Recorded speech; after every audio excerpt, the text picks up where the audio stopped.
Minimum charge 50 രൂപയാക്കണമെന്ന ആവശ്യം ശക്തമാക്കുകയാണ് auto തൊഴിലാളികൾ. ഇന്ധനവില ഉയരുന്നതിനനുസരിച്ച് ഓട്ടോ ചാർജും വർദ്ധിപ്പിക്കണമെന്നാണ് ആവശ്യം. CETUവിന്റെ നേതൃത്വത്തിൽ ഇന്ന് സെക്രട്ടേറിയറ്റിലേക്ക് മാർച്ചുണ്ട്. ഗോകുൽനാഥ് കിഴക്കേക്കോട്ട സ്റ്റാൻഡിൽ നിന്നും തത്സമയം ചേരുന്നു.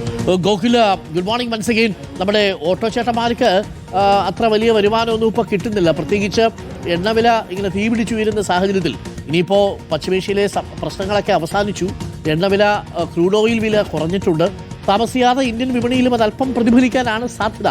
ഊട്ടി അത്രയും കുറയ്ക്കാൻ സാധ്യതയില്ലെങ്കിൽ പോലും പക്ഷേ അപ്പോഴും 50 രൂപ മിനിമം വേണം എന്നാണോ ഓട്ടോ തൊഴിലാളികൾ പറയുന്നത്? ഓട്ടോ ചേട്ടന്മാർ പറയുന്നതിലും കഥയുണ്ട് അല്ലേ ഗോകുൽ? അരുൺകുമാർ, തീർച്ചയായും അവർ പറയുന്നതിൽ കൃത്യമായ കാര്യങ്ങളുണ്ട്. ഞാനിപ്പോൾ നിൽക്കുന്നത് കിഴക്കേക്കോട്ടയിലെ ഓട്ടോ സ്റ്റാൻഡിലാണ്. വലിയ ബുദ്ധിമുട്ടിലാണ് പല തൊഴിലാളികളുടെയും ജീവിതം. ഇപ്പോൾ ഈ പ്രിയദർശിനി പദ്ധതി കൂടെ രൂപീകരിച്ച അതുമായി മുൻപോട്ട് പോകുമ്പോൾ അവർ വലിയ പ്രതിസന്ധിയിലേക്ക് കാര്യങ്ങൾ നീങ്ങുന്നു എന്നുള്ള കാര്യം കൂടി അവർ പറയുന്നുണ്ട്. കുറച്ചേറെ ഓട്ടോ ചേട്ടന്മാർ നമ്മളൊപ്പം ചേരുന്നുണ്ട്. ഇപ്പോൾ പെട്രോളിൻ്റെ വില വർധനവ് വലിയൊരു വിഷയമാണ്. അത് മാത്രമല്ല, ഇപ്പോൾ പ്രിയദർശിനി പദ്ധതി കൂടെ രൂപീകരിച്ചു, അങ്ങനെ മുമ്പോട്ട് പോകുന്നു. രാവിലെ കൈനീട്ടം പോലും കിട്ടിയില്ലെന്ന് ചേട്ടനോട് പറയുകയും ചെയ്തു. വളരെ ബുദ്ധിമുട്ടിലാണ്. കാരണം മണിക്കൂറുകളായി വണ്ടികൾ ഇവിടെ കിടക്കാൻ തുടങ്ങിയിട്ട് ഓട്ടോ ഒന്നുമില്ലാതെ നടക്കുകയാണ്. മിനിമം ചാർജിലും വ്യത്യാസമുണ്ട്, അത് കൂട്ടിയിട്ടില്ല. വളരെ ബുദ്ധിമുട്ടിലാണ്. ഓട്ടോ ചാർജ് കൂട്ടണം എന്നാണോ പറയുന്നത്? കൂട്ടണം എന്നാണ് പറഞ്ഞിരിക്കുന്നത്.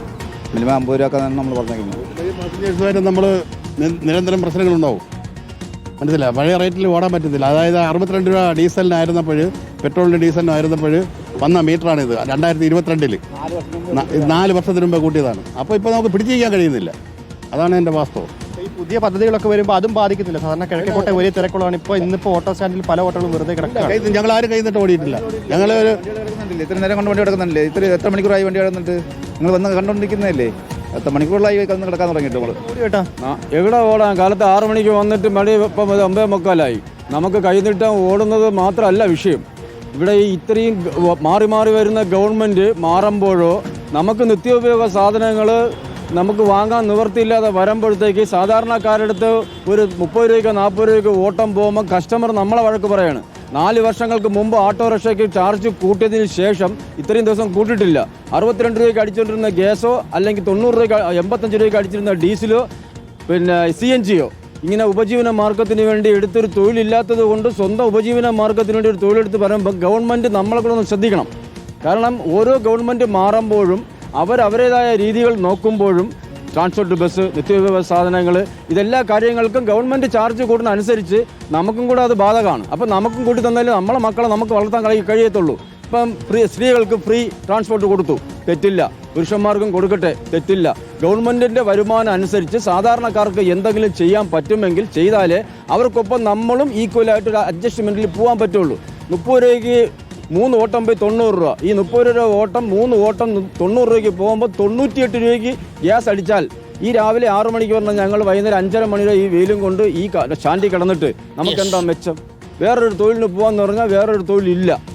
അവരുടെ ആശങ്കകൾ പങ്കുവെക്കുകയായിരുന്നു. വലിയ ബുദ്ധിമുട്ടും പ്രതിസന്ധിയിലുമാണ് ഓട്ടോ തൊഴിലാളികളുടെ ജീവിതം. അതുകൊണ്ട് തന്നെ ഓട്ടോ ചാർജ് വർദ്ധിപ്പിക്കുന്നതടക്കമുള്ള കാര്യങ്ങൾ മുൻപോട്ട് പോകണമെന്ന് തന്നെയാണ് ഓട്ടോ തൊഴിലാളികൾക്ക് പറയാനുള്ളത്. ഞാൻ ഈ വന്ന സമയം മുതൽ ഈ ഓട്ടോകൾ ഇങ്ങനെ ക്യൂ ആയി കിടക്കുകയാണ്. പക്ഷേ ഒരു ഓട്ടോ പോലും ഇന്ന് കൈനീട്ടം ഓടിയില്ല എന്നുള്ളൊരു വിഷമം കൂടി അവർ പറയുന്നുണ്ട്. പ്രത്യേകിച്ച് ഇപ്പോൾ ഈ പദ്ധതികളൊക്കെ രൂപീകരിച്ച് മുമ്പോട്ട് പോകുന്ന ഘട്ടത്തിൽ, അത് പ്രാവർത്തികമായി മുൻപോട്ട് പോകുന്നു, ആ ഘട്ടത്തിൽ അതും ഇവരെ സാരമായി തന്നെ ബാധിച്ചിട്ടുണ്ട്. ഇപ്പോൾ ഓട്ടം കിട്ടാത്ത ഒരു സ്ഥിതി കൂടി ഇപ്പോൾ തിരുവനന്തപുരത്ത് നിന്ന് കാണാനാകുന്നു. പ്രത്യേകിച്ച് ഇപ്പോൾ ഈ ഓർഡിനറി ബസ്സുകളിലെ സൗജന്യ യാത്ര സ്ത്രീകൾ തന്നെ ആയിരുന്നു സാധാരണഗതിയിൽ ഓട്ടോറിക്ഷ തൊഴിലാളികളുടെ ഒരു വരുമാന സ്രോതസ് എന്ന് പറയുന്നത്. ഇപ്പോൾ നിലവിൽ അതും നിലച്ചു എന്നുള്ള കാര്യം കൂടി ഓട്ടോ തൊഴിലാളികൾ പറയുന്നുണ്ട്. കാരണം സൗജന്യ പദ്ധതിയുമായിട്ട് മുൻപോട്ട് പോകുമ്പോൾ അതും ബാധിച്ചിട്ടുണ്ട്. മാത്രമല്ല, പെട്രോൾ വില വർധനവും പശ്ചിമേഷ്യൻ യുദ്ധവും ഒക്കെ ഒരു പരിധി വരെ ബാധിച്ചിരുന്നു. പക്ഷേ ഇപ്പോൾ ഇതുകൂടി അവർക്ക് ഇടുത്തിയായി വീണു എന്നുള്ളൊരു കാര്യം കൂടി ഓട്ടോ തൊഴിലാളികൾ പറഞ്ഞു വെക്കുന്നുണ്ട്. ഇതുവരെയും ഓട്ടോ ഓടാതെ കിടക്കുന്ന ഒരുപാട് വാഹനങ്ങൾ നമുക്കിപ്പോൾ ഇവിടെ ദൃശ്യങ്ങളിൽ വ്യക്തമായി കാണാനും സാധിക്കുമ്പോൾ വലിയ പ്രതിസന്ധിയിലാണ് ഓട്ടോ തൊഴിലാളികളുടെ ജീവിതം. എന്തായാലും സർവീസ് വർധന അല്ലെങ്കിൽ ചാർജ് വർധന അവർ ആവശ്യപ്പെടുന്നുണ്ട്. Arunkumar, okay, thank you. ഗോകുലാണ് വിവരങ്ങൾ നൽകുന്നത്. നമ്മുടെ ഓട്ടോ ചേട്ടന്മാർ പറയുന്നതിനകത്ത് കഴമ്പുണ്ട്. മണിക്കൂറുകളോളം കാത്തിരുന്നാൽ കിട്ടുന്നത് ഒരു ഓട്ടമാണ്. ആ ഓട്ടത്തിന് ഓടിപ്പോയി തിരിച്ചു വന്ന് വീണ്ടും അതേ സ്ഥലത്ത് കിടക്കുമ്പോൾ കിട്ടുന്നത് 30 രൂപ. 2 മണിക്കൂർ അവിടെ കിടന്നാൽ ആകെ 30 രൂപ കിട്ടും. 30 രൂപ കൊണ്ട് എന്ത് കിട്ടും കടയിൽ?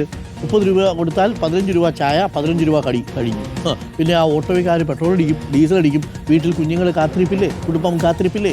ഓട്ടോ ചേട്ടന്മാരുടെ ആവശ്യം നമ്മൾ പറയണ്ടേ? അതേസമയം ഓട്ടോ ചേട്ടന്മാരെ ആശ്രയിക്കുന്ന ആളുകളുടെ കാര്യവും കഷ്ടത്തിലാണ്. ചുരുക്കത്തിൽ ഇതിന് സർക്കാർ ഒരു സമവായം എത്തുക. 50 രൂപ എന്നൊക്കെ പറഞ്ഞാലും ഒരു 40 രൂപയെങ്കിലും ആക്കി കൊടുക്കണം എന്നുള്ളതാണ് ഓട്ടോ ചേട്ടന്മാർ ആഗ്രഹിക്കുന്നത്. അതല്ലെങ്കിൽ ഇന്ധനവില കുറച്ചേക്ക്, പ്രശ്നമില്ല. പക്ഷേ ഇന്ധനവില കുറയ്ക്കില്ലല്ലോ, അതല്ലേ? ക്രൂഡ് ഓയിൽ വില ഇന്നലെ $4 കുറഞ്ഞിട്ടുണ്ട് ഒരൊറ്റ ദിവസം കൊണ്ട്. എന്തെങ്കിലും കേരളത്തിൽ കുറഞ്ഞോ? കുറയത്തില്ല, അതങ്ങനെ.